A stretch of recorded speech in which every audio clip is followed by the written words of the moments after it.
I completely hear it in his voice, and we appreciate that, which is why we want to take as an inclusive and as an expeditious approach as we can. The three main areas that we're focusing on are locally engaged staff with our mission there, both current and historic.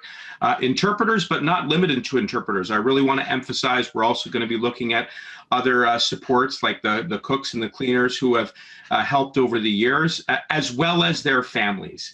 And on this point, we are going to work very closely with DND and with GAC, Global Affairs, to try and really identify those people as quickly as possible.